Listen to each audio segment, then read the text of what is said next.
मैं चाहता हूं मुमताज आलम रिजवी साहब आप इस पे थोड़ा सा फोकस करें इस तस्वीर पे और बताएं कि ये क्या नौबत आ रही है, ये क्या जरूरत आ रही है कि कोई शोभा यात्रा या तो निकाले ही ना, और निकाले तो फिर उसको अपने साथ थोड़ी सी बड़ी बड़ी ढाल और शील्ड लेकर भी चलनी चाहिए कि कोई पत्थर आए तो बच जाए। नहीं, बिल्कुल नहीं शर्मा जी। देखिए, जहां भी ऐसा हो रहा है सबसे पहले तो मैं उसको कंडम करता हूं, उसकी मजम्मत करता हूं, नंबर एक। नंबर दो ये कि कई शो आपने किए और ये आज से नहीं कई साल से मैं देख रहा हूं कि पत्थरबाजी का एक सिलसिला शुरू हो गया है, जिसके बारे में मैं कहता हूं कि अजीब बात है कि कश्मीर में पत्थरबाजी रुक गई और सरकार इसका तमगा भी ले रही कि साहब हमने रोक दिया, लेकिन पूरे देश में पत्थरबाजी शुरू हो गई। बड़ी हैरत की बात है, साजिश है, मैं खुद कहता हूं ये बहुत बड़ी साजिश है, देश के खिलाफ साजिश है। तो आखिर जो हमारी सरकारें हैं, चाहे वो केंद्र की सरकार हो चाहे वो राज्य की सरकार हो, इस साजिश का पर्दाफाश क्यों नहीं कर रही हैं? क्यों वो सिक्योरिटी नहीं दे रही? आप कह रहे हैं कि क्या लोग ढाल और शील्ड लेकर के निकले? नहीं, आखिर जब पीएम सिक्योरिटी जाती है तो चप्पे चप्पे पे सिक्योरिटी का, पीएम की यात्रा जाती है तो सिक्योरिटी के इंतजाम किया जाता है। हाँ, उसको मजाल है कोई परिंदा परवान ले। तो मैं ये कह रहा हूं, एक मिनट, क्या मस्जिद के ऊपर आप ये सोच रहे हैं मस्जिद के ऊपर कमांडो लगाने? नहीं, अगर उनको लग रहा है कि यहाँ ऐसे लोग आ सकते हैं, हो सकता है। नहीं, हो सकता है। देखिए, नहीं, आप प्रधानमंत्री की सुरक्षा से बात कर रहे हैं। मैं एक बात सुरक्षा बता रहा हूँ, सिक्योरिटी मुझे बताइए। नहीं, आपने कहा कि शील्ड और तलवार लेकर के, तो पीएम और शील्ड तलवार लेकर के चलते नहीं है, सिक्योरिटी होती है ना। मुमताज आलम, ये तलवार की बात नहीं हुई। शील्ड का मतलब है बचाव, शील्ड का मतलब है ढाल, कि कोई ऐसी चीज लेके चले कि हम अपना बचाव कर सकें। दूसरी बात, आपने कहा प्रधानमंत्री की सुरक्षा हो सकती है। क्या एक कस्बे में जहां पर चौकी में 10 पुलिस वाले तैनात हैं, 10 के 10 लगा देंगे तब भी वो नहीं रोक पाएंगे? नहीं। और देखिए ये तस्वीरें भी जिसमें आप देख रहे हैं उसमें आपको पुलिस वाले भी नजर आएंगे। ऐसा नहीं भाई, 5-7 पुलिस वाले शर्मा जी, ऐसा नहीं है। रोक लेंगे? शर्मा जी, ऐसा नहीं है। एक दो पुलिस वाले भी बहुत काफी होते हैं अगर उनको लग रहा है। देखिए, मस्जिद में मैं आपको बता रहा हूं शर्मा जी, मैं आपको बता रहा हूं, चूंकि मस्जिद जो है उसमें 24 घंटे इबादत नहीं होती है जी। टाइम होता है, फजर में हो गई सुबह, उसके बाद मस्जिद खाली रहती है, दोपहर में नमाज होती है फिर मस्जिद खाली रहती है, फिर शाम में होती है फिर मस्जिद खाली रहती है।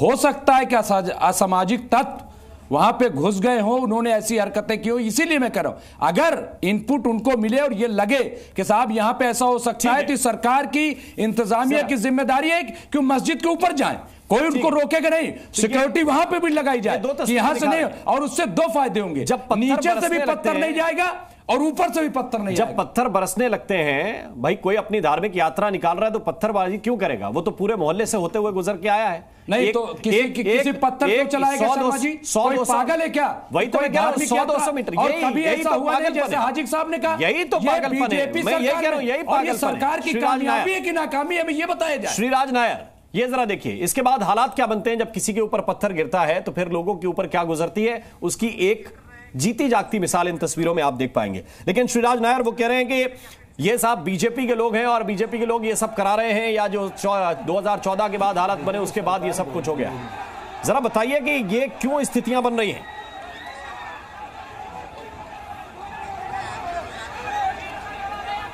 श्रीराज नायर, आप हमें सुन रहे हैं?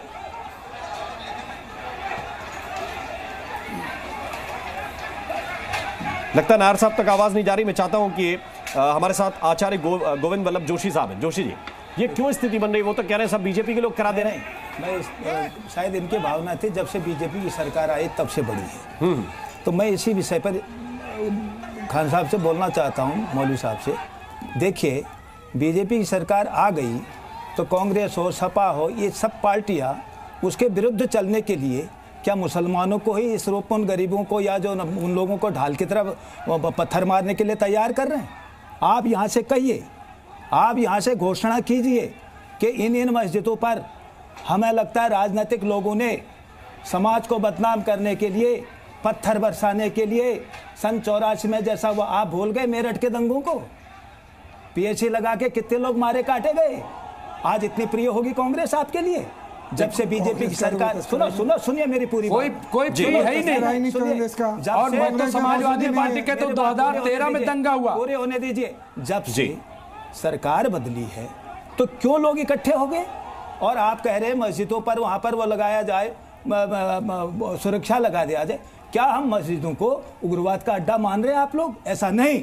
मस्जिदों को या तो अलगाववादियों के हाथ में मस्जिदें जा रही हैं आपकी, यहाँ से घोषणा कीजिए आप, और जहां जहां ऐसा हो रहा है इनिशिएटिव लीजिए। मैंने जो बात कही है शायद गुरुजी आपने सुनी नहीं। मैंने ये कहा कि चूंकि मस्जिद में 24 घंटे इबादत नहीं होती, तो इसलिए वहां हो सकता है कि असामाजिक तत्व उसमें चले जाए। तो अगर जुलूस निकल रहा है, उसकी कमेटी तो होती है, नहीं तो कमेटी के साथ इंतजामिया बातचीत कर ले कि साहब आपकी जिम्मेदारी होगी, अगर यहाँ से पत्थर आएगा तो आप देखिए यहाँ पे ये इंतजामिया।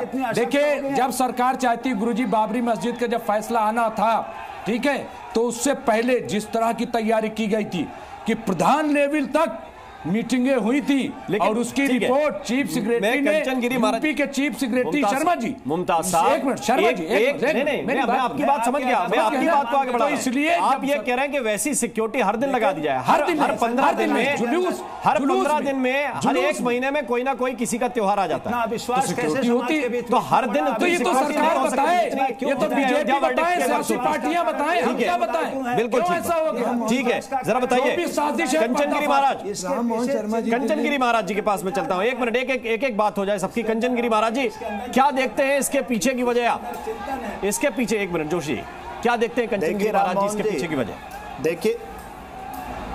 देखिए राम मोहन जी, ये लोग ना पूर्व में षड्यंत्र होता है, कोई एक दिन में पत्थर ऊपर नहीं आ सकते मस्जिद के।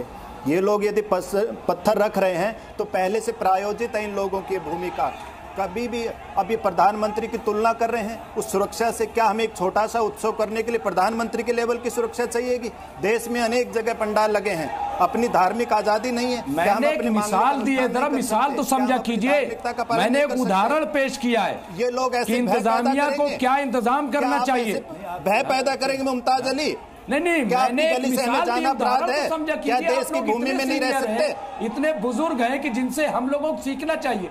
आप लोग एक मिसाल नहीं समझ पाते, एक उदाहरण नहीं समझ पाते। जी, बात पूरी होने देश में सारी सुरक्षा बॉर्डर से हटा के गणेश पंडाल में लगा दे। देखिए बॉर्डर से, अरे हमारे पास हर स्टेट की अपनी पुलिस है, क्या बात कर रहे हैं? और 2 पुलिस भी अगर खड़ी हो जाए ऐसी जगहों पे तो किसी में हिम्मत नहीं है। अच्छा, वो वायरल तस्वीर जरा दिखाई मुमताज जी, नहीं समझ पा रहे हैं। 5-5, 10-10 पुलिस वाले उसमें दिख रहे हैं। मैंने कहा कि 10-10, 12-12 पुलिस वाले उसमें नजर आ रहे हैं। छतों पे लगवाइए, फिर आप कहेंगे अलाउ नहीं, फिर आप कहेंगे कि देखिए हमारी मस्जिद पे अलाउ नहीं, फिर आप कहेंगे उसके ठिकाने पे आप नहीं खड़े हो सकते। ठीक है।